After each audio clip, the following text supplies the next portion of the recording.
The FDA has approved a controversial drug for Alzheimer's disease. It's called aducanumab. It's the first new treatment for the disease in nearly 2 decades. Alzheimer's disease is the 6th leading cause of death in the U.S. Joining us now is Dr. Jason Karlawish. He's co-director of the Penn Memory Center, also an investigator of this drug trial at Penn. Doctor, thanks for being here. It's my pleasure. Thanks so much for having me. Let's first talk about what this drug aims to do, because I know it's important to note it's not a cure for Alzheimer's, also not going to reverse progression of the disease, right? What will it do? The drug's story is that it targets amyloid. Amyloid is one of the chief pathologies associated with Alzheimer's disease. The drug reduces amyloid, and it is hoped that, expected that, thought that that reduction in amyloid translates into slowing down the process of progressive declines in cognition and losses in day-to-day function. That's the story of the drug.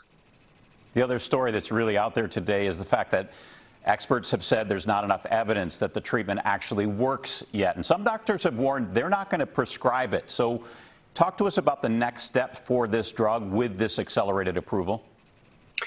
FDA has issued 2 press releases.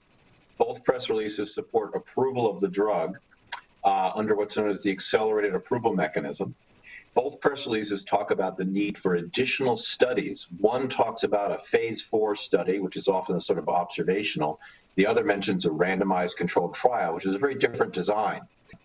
So I think we need to hear more about what the requirement is for the additional study that's needed. Why does FDA want additional study? Because FDA says the drug lowers amyloid, and I agree, and others agree, the drug lowers amyloid. But the data to support that that lowering of amyloid clearly translates into a safe and effective treatment remain uncertain, controversial. FDA sided on a view that said they were good enough to put out into clinical practice. Others have said more study is needed. So we're kind of in this odd liminal space between saying the drug works, but more study is needed, and that's where we're at right now. So if you're a patient or a family member who's wondering, okay, what do we do now? Should we risk this? Should we take this drug? Should they feel it's safe to do so? What would you advise? Oh boy, that's going to require some reflection and discernment about one's tolerance for uncertainty of whether something works, let alone how well it works, and then tolerance for risk, because the drug does have risks, as well as the hassles of taking the drug. All drugs have a hassle of, taking it. This one requires an intravenous injection over every month, and then the need for brain scans to detect it. So that becomes a very personal choice based on the values of the patient living with Alzheimer's disease and their family members.